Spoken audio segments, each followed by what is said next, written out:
Friends, CM Revanth రెడ్డికి ప్రమాదం, తీవ్ర టెన్షన్లో హైకమాండ్. ఈ విషయాలను తెలుసుకునే ముందు వీడియో అయితే మీరు కంప్లీట్గా చూడండి. అప్పుడే మీకు కంప్లీట్ ఇన్ఫర్మేషన్ ఏంటో అర్థమవుతుంది. అదేవిధంగా చాలామంది వీడియో చూస్తున్నారు కానీ సబ్స్క్రైబ్ చేసుకోవడం మాత్రం మర్చిపోతున్నారు.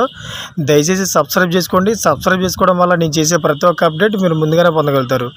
అదేవిధంగా చాలామంది లైక్ చేయడం మర్చిపోతున్నారు. దయచేసి లైక్ చేయండి. లైక్ చేయడం వల్ల ఈ ఇన్ఫర్మేషన్ అనేది మనం చాలామందికి రీచ్ చేసిన వాళ్ళు అవుతాం. ఇంక లేట్ చేయకుండా వీడియోకి వెళ్ళిపోతాం.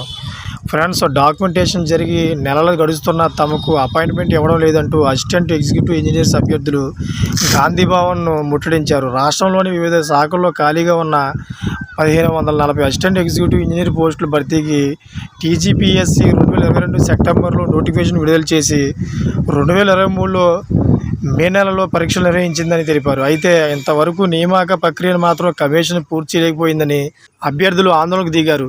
వెంటనే తమకు న్యాయం చేయాలని, రిక్రూట్మెంట్ ప్రక్రియ పూర్తి చేయాలంటూ కాంగ్రెస్ పార్టీ ప్రధాన కార్యాలయం మెట్లపై కూర్చొని నిరసన తెలిపారు. ఎన్నిసార్లు మంత్రులు, అధికారులకు వినతి పత్రాలు ఇచ్చినా ఫలితం లేకుండా పోయిందని, అందుకే ఆందోళన చేపట్టామని, మా సమస్యపై సీఎం స్పందించి పరిష్కరించాలని కోరారు. అయితే ఈ నోటిఫికేషన్ ఇచ్చి 2 ఏళ్లు దాటినా ఇంకా రిక్రూట్మెంట్ కొలిక్కి రాలేదంటూ నిరసన వ్యక్తం చేశారు.